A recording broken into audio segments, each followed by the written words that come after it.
Hi, Michael Bettine here for the fifth and final episode of my series on the new Paiste Bronze Gongs. In this video, I want to give sort of a wrap-up, my final impressions, and then answer some questions that people have sent in on YouTube, Facebook, or just messaged me.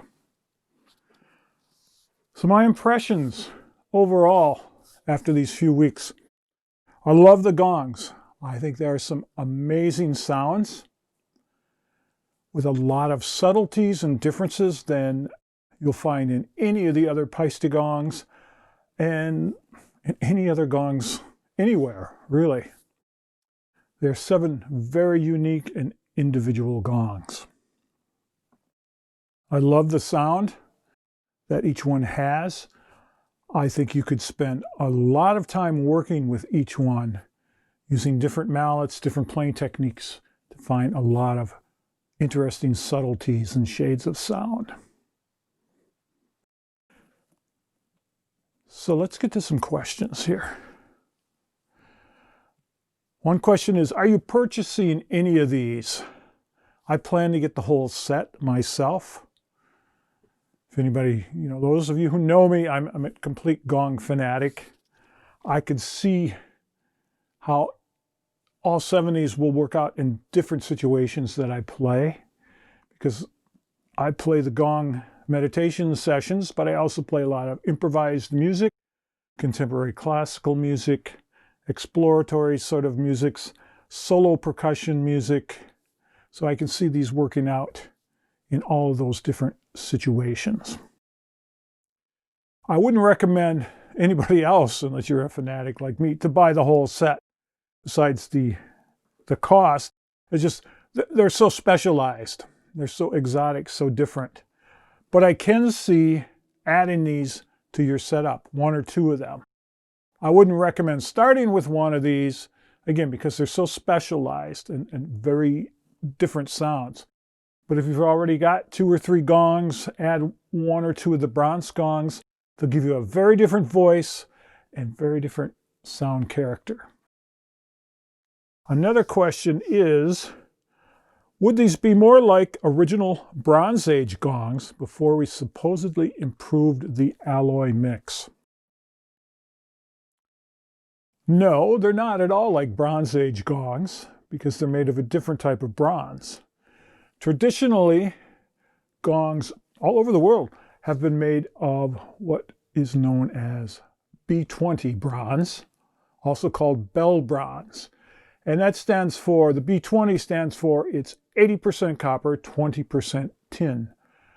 Now this is a very sonorous alloy, so it's been used for singing bowls, bells, cymbals, and gongs since antiquity. These, the new Paiste Bronze gongs, are made of B8 bronze, which is a very different formula. It's only 8% tin and 92% copper. This is the same alloy that Paiste uses to make their 2002 cymbal range. And they've been making those for about 50 years now, so they have plenty of experience working with B8 bronze. So no, it's not the same bronze that you will find in other gongs, especially very old ones. Another good question, probably comes from watching the video, is someone asked, I was taught one had to warm up the gong before playing. Is it true? So if you noticed in the previous videos, I just hit the gong. I went from gong to gong and just struck them.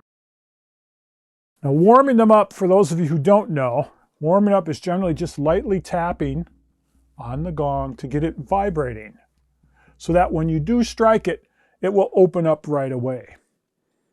Now this is only really a necessity if you're playing in a symphony orchestra or some sort of classical music group where you need to hit the gong on the beat and it has to be there. You cannot hit the gong and hit it and then psh, the sound comes later. So if I was playing in a symphony orchestra, playing especially a large chow gong, like a 40 or 50 inch, and my big moment was coming, definitely I would get the face of the gong moving so that when I hit it, it's going to open up right away. Now, in the work that I do, especially with multiple gongs, I don't have time to try to warm up a gong before I strike it. So I'm playing a gong here, then I'm playing one there, one here, playing one down. I'm just moving from gong to gong. But there's also no timing issues with that. I'm keeping the time. I'm the band, pretty much. And even when I work in improvised groups, it's a whole different sort of thing. And the advantage of with any of the Paiste gongs is they're thin, so they do open up quickly. Now, if I had a big chow gong, a 40 or 50-inch chow gong, yeah, if I wanted to speak right away, I'm going to have to get all that mass moving. So I would want to tap it around and get it going. But generally, in the context I play, in the sound baths and whatever, there's no need to warm up the gongs. All right. Another question is somebody noticed I didn't play any flumi or friction mallets on the gongs in the videos. There's a couple of reasons for that. Number one reason is they weren't my gongs. Those were the actual gongs that Andy's Music got in for display and demonstration.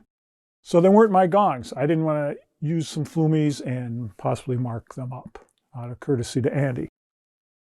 But the other thing is, flumies are such a subtle thing to do. I want to have some time with these gongs. I want to spend some quality time with the flumies and these bronze gongs to really get the feel for them and learn the nuances and the subtleties, as opposed to, well, here's some flumi things and, you know, they're okay, but they're not great. So I plan on making a flumi video with the bronze gongs later on, after I've had time to really work with them and, again, get the nuances.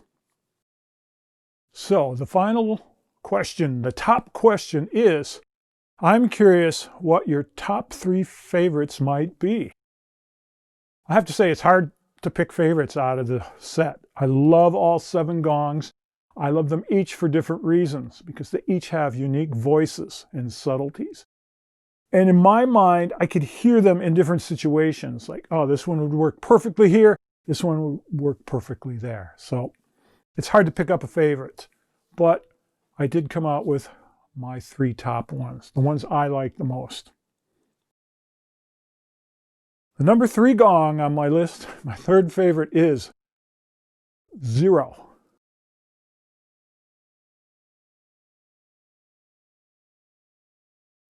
Which is one of the 2 based on the Sound Creation Earth Gong. Now, it was difficult to decide between the 0 and the 1. I love them both, but I like the 0 a little more because I thought it was more subtle, more supple. It opened up easier. I love the feel of it under the mallet and how it spoke when I played it.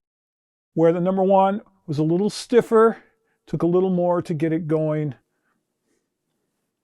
I love them both, but I really loved 0 more. And I could really see using that. I love earth gongs. And the fact to have a 28-inch earth gong that's dark and speaks out easily and be able to bring that to places instead of a 32-inch one, I love that idea. It's more compact, easier to carry, and it just has such a gorgeous sound. My 2nd favorite, number 2 on my list. This is really hard to pick out. And especially, I had totally different gongs in mind that would be my favorite from watching other videos. And then playing in person, it totally changed. So my 2nd favorite, number 2, is the number 6 based on the symphonic gong. I just loved the dark, full sound of it and the feel of it. To me, a really big thing about the gongs is the feel. How do they feel under the mallet? And that one just, it felt really solid. yet it opened up, and as I explained in the videos previously, to me it sat somewhere in between a planet gong that's fairly stiff and a symphonic gong that's much more relaxed and open. It kind of sat in between there. It had a bit of the stiffness like a planet, but it opened up much easier, more like a symphonic. And I love that, again, a 28-inch size, and with the bronze, it had a very dark sound character, very dark and full. I could see using that one everywhere, in gong sessions, in different concert settings, all over. It's just a very beautiful, full, dark, symphonic type sound. I really loved it. Okay, now the big reveal. Number one, my favorite gong, which I came home with. And we will talk about it. But first, just so you know, when you buy these gongs, they come in a standard cardboard box with styrofoam and packing, just like the nickel silver gongs. The fancy bag here only comes if you are one of the dealers, one of the very few dealers who got the gigantic wooden crate with all the gongs nestled inside. So if you buy one, unfortunately, you're not going to get the bag. So my favorite gong, I would not have expected this one to be my favorite, but I fell in love with it with the very first strike. And it is the number 9, one of their new designs. I love it. It's a gorgeous sounding gong.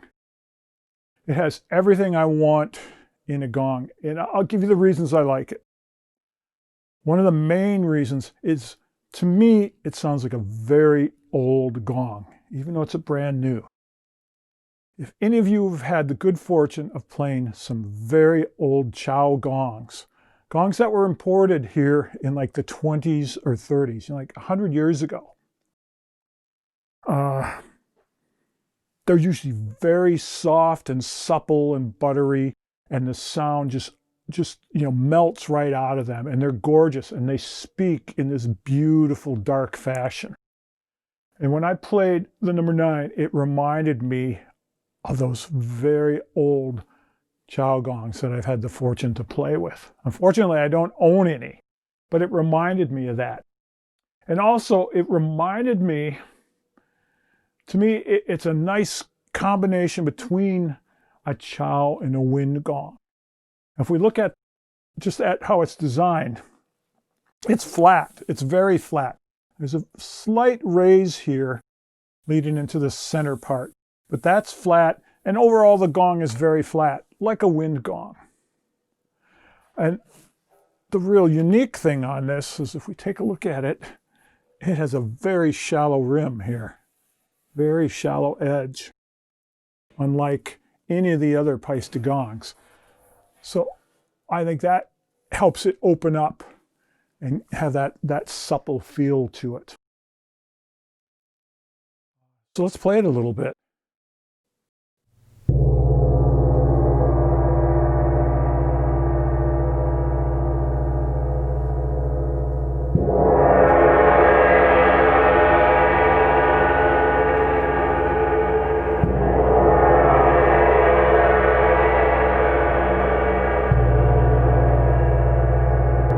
It's got that nice deep center tone, and when you move out towards the edge, you get all those nice bubbly overtones, but it's not like a nickel silver gong where they're really high pitched and shimmery, almost like white noise. And I find in a nickel silver gong that often obscures the body of the gong, that nice deep tone, where here it still keeps that nice bass tone in there, that deepness. It's 28 inches, but it's very dark and very full. Yet it speaks easily. I'm barely hitting it, and it opens up and reveals all this wonderful sound.